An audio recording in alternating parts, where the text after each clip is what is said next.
Salutations tête de nage, je suis le chef et bienvenue dans les lectures du chef, l'émission qui passe en revue les sorties manga et mes lectures en général, ou des fois des comics ou des BD, peu importe. Ouais. Et aujourd'hui on commence avec une de mes lectures, Jean-Luc No Révolution, un manga de Ganesh 2, un manga amateur que j'ai bien aimé, alors je vais en parler aujourd'hui, parce que je fais ce que je veux. Qu'est-ce qu'il y a?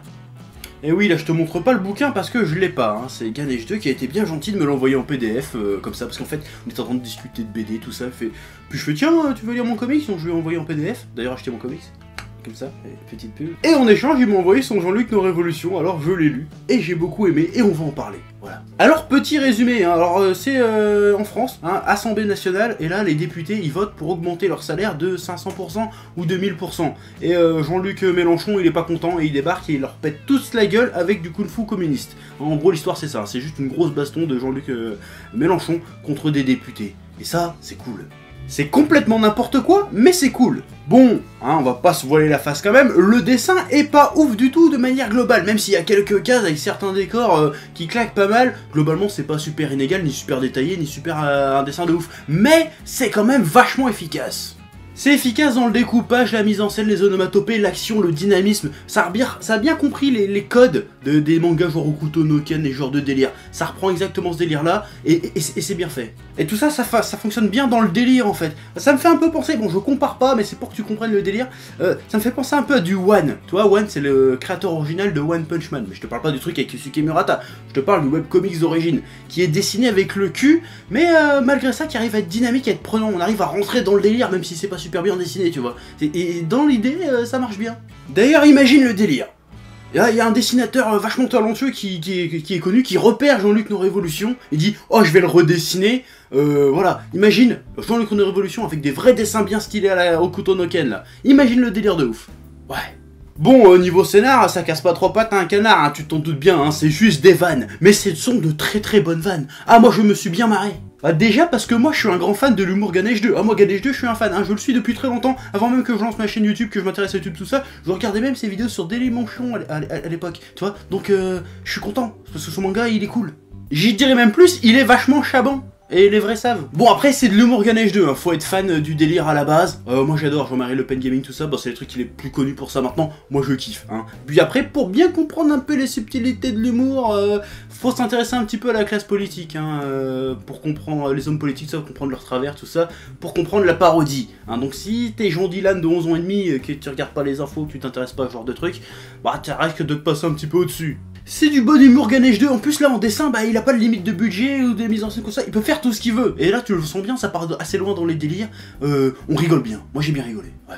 Voilà, donc c'est juste une grosse baston de Mélenchon qui fait du kung-fu contre d'autres hommes politiques, c'est débile, c'est neuneux, c'est drôle, voilà, c'est juste un bon gros délire, voilà. Bon, c'est un petit délire qui coûte quand même 16 balles hein, pour avoir la version tome chez soi. Bon, c'est un petit peu cher, c'est vrai, mais c'est de l'indépendant. Et puis c'est du délire collector, hein, c'est juste un mec qui a une idée à la con, qui a fait ça avec 3 bouts de ficelle et un peu d'huile de coude, qui a sorti son manga. Bon, déjà, moi je dis chapeau d'avoir fait ça tout seul, donc voilà, rien que sur l'idée, voilà. Bon, c'est un petit peu cher, mais ça vaut le coup. Alors, moi, dès que je peux, je me le commande et je le mettrai dans ma bibliothèque fièrement, parce que ça, c'est du bon délire collector. Voilà, donc bravo David Chaban, c'est stylé. Et on poursuit ses lectures avec le manga Dédale aux éditions Doki Doki, écrit par Takamichi. Ah, pour une fois, c'est pas trop chiant comme nom à prononcer. Ouais. Reka et Yoko, deux étudiantes, errent dans un gigantesque bâtiment, véritable dédale sans fin défiant l'imagination. Seul indice, un mystérieux message posé sur une table basse, signé Tagami, un célèbre créateur de jeux vidéo qui semble en savoir long sur cet endroit. Quelle est la nature de l'étrange lieu dans lequel elles errent? Pourquoi Reka et Yoko sont-elles les seuls espoirs de l'humanité? Tu le sauras en lisant ce manga. Ouais. Alors Dédale, c'est un petit manga en 2 tomes, pas piqué des hannetons. C'est quoi un hanneton d'ailleurs? Je crois que c'est un genre d'abeille, un truc comme ça. Ah ouais, je croyais que c'était un petit âne. Alors ce manga, c'est un petit ovni, hein, c'est un manga assez atypique. C'est un manga un peu en open world. Bon, ça veut rien dire, mais c'est un peu le concept de l'univers dans lequel elles évoluent. On sait pas trop si c'est un univers virtuel, réel, parallèle, on sait pas c'est quoi trop les bails au début.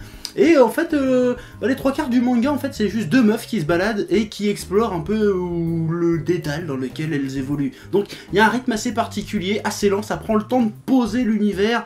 Voilà, il y a une ambiance particulière qui se dégage de ce manga. Donc je pense que c'est un manga qui est très bien, hein, j'en vais parler un peu plus des qualités après, mais qui risque de pas plaire à tout le monde. D'ailleurs ça explique peut-être pourquoi il y a seulement que 2 tomes? Parce qu'en fait c'est un manga assez contemplatif, c'est un truc où t'as l'impression qu'il se passe pas grand chose, mais qui est quand même plus dense que ce qu'il y paraît. Si tu vois le délire, qu'est-ce que j'essaye de t'expliquer? Parce que j'explique trop bien. Bah, la narration est tellement particulière en fait que au début je croyais que c'était l'adaptation d'un roman ou d'un light novel, parce que quand tu lis le truc, c'est pas... Un manga c'est plutôt, comment dire, un peu linéaire, il y a un truc qui fait que tu sais que tu lis un manga dans l'histoire, comment c'est construit. Ouais, j'explique super mal mais c'est pas grave. Alors que là t'as l'impression qu'en fait c'est juste l'adaptation d'un roman, parce que dans un roman tu peux prendre plus de liberté, tu peux prendre plus le temps de dire tiens, là il y a une table basse en bois, là regarde, sur ce côté là il y a un verre avec un demi-litre d'eau dedans, oh là là, tu vois, on peut détailler plus, alors que dans un manga c'est bizarre parce que tu vois les objets. Donc tu prends pas ce temps là de définir l'environnement autour, si tu vois ce que je veux dire. Oui, des fois je pars un peu loin dans mes explications, mais normalement comme t'es pas trop con, t'as compris ce que je voulais dire. Ouais. Bon, là d'où vient la densité du bordel, la complexité du truc, c'est pas vraiment dans l'univers et le mystère qui est autour, c'est surtout dans la relation entre les 2 personnages, parce que c'est quasiment les 2 seuls personnages du bousin. Bon, allez, en grosso merdo, t'as peut-être 4 personnages dans le truc, mais principalement t'as ces 2 personnages là, ces 2 héroïnes là qui sont... Pour le coup, elle aussi assez atypique, hein. T'as la petite avec les cheveux longs, j'ai oublié son nom, Yoko, je sais pas quoi, attends, c'est marqué où? Ouais, Reika elle s'appelle, Reika, qui, elle, c'est à moitié une espèce d'autiste, c'est une tarée d'inadaptée sociale qui passe son temps à jouer aux jeux vidéo, qui explore, qui se met en danger tout le temps, qui fait des trucs, alors que l'autre, elle est plus posée, elle est plus terre à terre, elle s'amuse pas du tout dans le délire, alors que l'autre, elle s'éclate, ouah super, faut qu'on résout des énigmes, trucs comme ça, et l'autre, t'as fait non, c'est de la merde, c'est dangereux, il y a un truc qui va pas. Et voilà, il y a un échange, il y a quelque chose. Donc ça c'est bien. Du coup, il y en a une qui va apprendre à ouvrir un peu plus son esprit, à être un peu plus ouverte, à voir le monde différemment, et l'autre qui va apprendre à être un peu plus terre à terre, un peu plus mature. Et ça c'est intéressant. Ouais. Bon, à côté de ça, il y a beaucoup de mystère, beaucoup de suspense, un côté enquête assez palpitant, assez prenant, voilà. Bon, après il y a un twist final, tu le vois un petit peu venir. Malgré tout, mais ça reste super intéressant, attention, mais bon, tu peux le griller, arriver à la moitié du tome 2, tu grilles le truc direct. Bah, peut-être pas la moitié, mais ouais, bon, tu peux le griller assez vite. Surtout, si t'as vu tous les épisodes de la série d'animation américaine Rick et Morty. En fait, si tu vois le truc, tu te dis, putain, c'est exactement le même épisode, en fait. Bon, sans l'humour et l'impertinence de Rick et Morty, mais c'est le même twist, en fait. Voilà. Bon, donc là, si tu connais Rick et Morty, je t'ai sûrement un peu spoilé le truc, mais le truc vaut le coup d'œil quand même, c'est atypique, c'est particulier, voilà, c'est assez frais finalement, donc Dédale, je recommande, ouais. Et on finit avec un nouveau manga français, ouais, c'est un peu le thème phare de cet été sur la chaîne, parce que c'est dans l'air du temps, c'est un hasard, mais bon, tant pis. Voilà, un nouveau manga français qui est sorti un peu avant Japan Expo, Outlaw Players, un premier manga français de l'écurie Kiyun, ça c'est tout à fait intéressant. Et c'est par Shonen, en fait, j'ai pas dit, écrit et dessiné par Shonen, qui était le dessinateur de Bébé Project, si je dis pas de conneries, à l'époque. Dans Terra, jeu en ligne révolutionnaire ultra réaliste, et à l'univers quasi infini, chacun peut devenir ce qu'il désire et vivre d'incroyables aventures. Mais pour Saku, la première immersion tourne au cauchemar. Incapable de se déconnecter, il se retrouve prisonnier d'un monde virtuel peuplé de créatures assoiffées de sang. Sans accès à l'interface de jeu ni aux items de soins, qui sait ce qu'il adviendra de lui s'il perd la vie dans Terra. Et il n'est pas le seul dans cette situation, sa route croise celle d'autres joueurs victimes du même problème. Pour ces Outlaw Players, le game over n'est pas une option. Quelle que soit la cause du bug, Saku et ses compagnons n'ont pas le choix, ils doivent s'endurcir, explorer, apprendre et surtout survivre. Bon, on va crever l'abcès tout de suite. Oui, c'est un SAO-like, mais alors carrément. Et moi, les SAO-like, ça me sort par les trous de nez. Ça me sort même par le trou de balle, j'en ai plein le cul. Hein. Tous les 6 mois, il y en a un nouveau.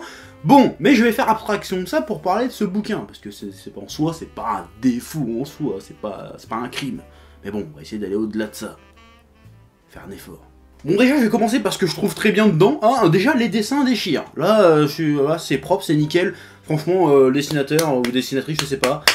Bravo. Là, le mec il a du skill. Il a, voilà, découpage nickel, les monstres nickel, car design nickel. Rien à dire. Oui, alors j'ai aimé, il y a pas mal de petites références aussi au manga, aux jeux vidéo, à la pop culture en général dedans. Il y a un certain petit recul par rapport au fait qu'il soit dans un jeu vidéo. Il y a des petites références à Jojo, à d'autres trucs. Donc ça c'est sympathique. Les personnages sont sympas, le personnage principal est sympathique. Pas spécialement plus héroïque que ça, mais sympathique. Voilà. Bon, maintenant le problème que j'ai un peu avec, c'est que c'est une grosse intro de 200 pages en fait. Donc du coup, il se passe pas vraiment de... Bah, je me sens pas vraiment impliqué dans l'histoire. C'est pas le côté virtuel en fait, c'est pas le côté qu'il puisse mourir ou quoi que ce soit, c'est pas ça le problème, c'est que, je sais pas, en fait j'ai l'impression que tu suis juste le quotidien d'un mec. Ouais, c'est un peu comme... Enfin, j'ai parlé de Remonster il y a pas longtemps. C'est un peu dans le même délire, sauf que t'as pas le petit truc qui va te faire spécialement accrocher au truc. Que tu sais que tout est virtuel de base. Donc là, le mec il se balade, il rencontre des gens, il gagne des trucs, il gagne des XP. Voilà. Et alors après, qu'est-ce que... Tu vois ce que je veux dire? Bon après, je peux comprendre ce choix-là, hein. C'est histoire, c'est un nouvel univers, faut explorer l'univers, faut que le lecteur, voilà, connaisse l'univers. Le problème, c'est comme je le disais au début, même s'il fallait faire attention que ça, comme je l'ai dit, c'est un SAO-like. Donc on connaît l'univers, même si on le connaît pas en détail, c'est toujours les mêmes univers. Donc je vois pas qu'est-ce que ça va apporter de plus. Donc du coup, une bonne partie du truc, je me suis fait un petit peu chier. Mais dans le dernier tiers du bouquin, ça commence à partir un petit peu, il commence à se passer des trucs, à avoir de l'implication, à avoir du danger, c'est bien, c'est dommage que ça s'arrête là, donc je vous reparlerai de ça quand il y aura le deuxième. Donc pour l'instant c'est cool, c'est sympa, mais c'est pas, tu dis pas, ça va être un hit ou un truc comme ça, y a pas encore le petit truc. À la fin il y a un petit sursaut, mais j'attends la suite, ouais. Voilà, c'était tout pour cette fois, alors à bientôt pour de nouvelles lectures du chef. Oui.